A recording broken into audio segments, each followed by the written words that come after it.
Welcome to the Uncover Your Eyes podcast. I'm your host, Dr. Meenal Agarwal. If you haven't already hit the follow or subscribe button, please do so. Let us know you're listening. It helps us bring you better episodes weekly. Today, I want to discuss something that sounds simple, but has massive implications for vision, brain health, and how we experience the world. Because what I'm seeing in clinic isn't just nearsightedness or what we call myopia, or just kids needing glasses earlier.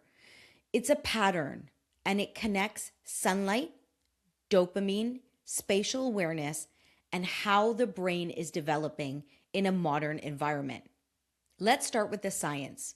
Your eyes are part of your brain. Embryonically, your retina comes from brain tissue. And one of the most important signals for eye development is sunlight. When light enters the eye, it stimulates the release of dopamine in the retina. But dopamine in the retina isn't about just mood. It actually acts like a stop signal for eye growth. It tells your eyes when to stop growing. So when dopamine levels are high, the eye gets the message that it's grown enough, let's stop. And when dopamine levels are low, that signal is weaker and the eye continues to elongate or grow, which leads to nearsightedness. I know most people hear myopia or nearsightedness and think, okay, it's just glasses, no big deal. Or they think it's just a number on a prescription, -2 and going to a -3, what's the difference? But myopia isn't just a number on a prescription. It's a legit structural change in the eye. And the longer the eye grows, the higher the lifetime risk of serious eye diseases. We're talking retinal detachments, myopic macular degeneration, glaucoma, early cataracts. Moderate myopia can double or triple the risk of retinal disease, and high myopia can increase the risk 5 to 10 times more. The scary part is, by 2050, 1 in 2 people globally are expected to be myopic. So this isn't just like a vision issue. It's becoming a public health issue. Now let's go back to environment, because I know someone is probably thinking, okay, but what about indoor light or screens? Doesn't that count? What your eye actually needs to trigger this signal is a strong light, like outdoor sunlight, which is 10,000 to 30,000 or more lux, not indoor light, which is 100 to 500 lux. That's a big difference. So when kids spend most of their time indoors, they get less retinal dopamine, a weaker stop signal, and more eye growth. And all of this means earlier nearsightedness onset, faster progression, and a higher lifetime risk of disease. Okay, but this is where it gets deeper. This isn't only about eyesight or nearsightedness.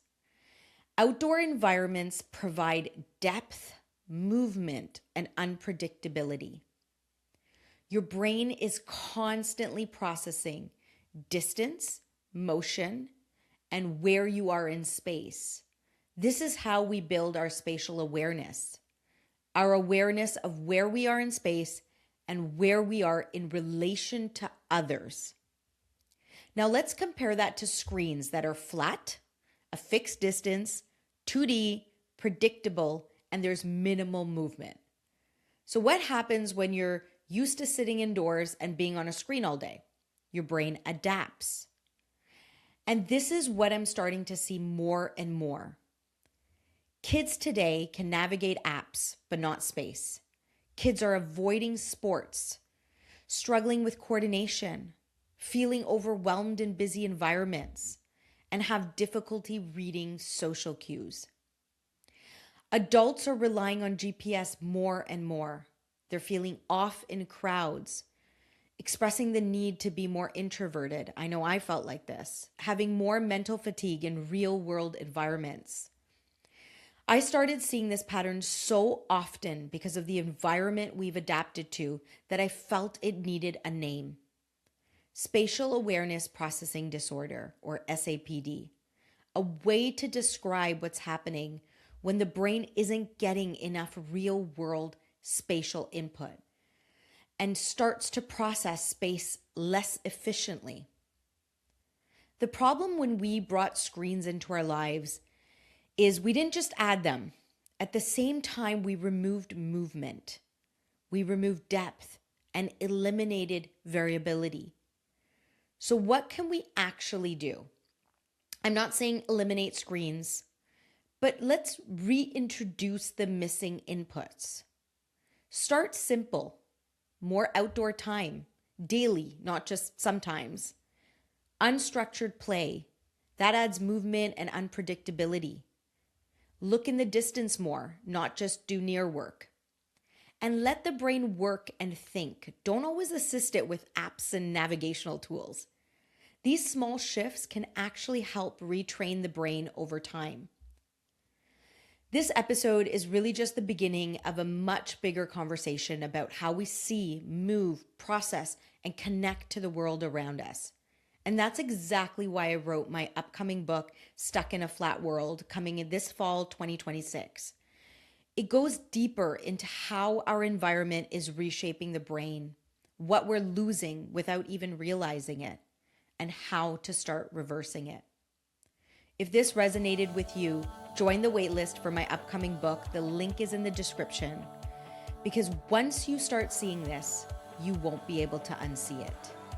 Thank you, listeners and viewers, for tuning in.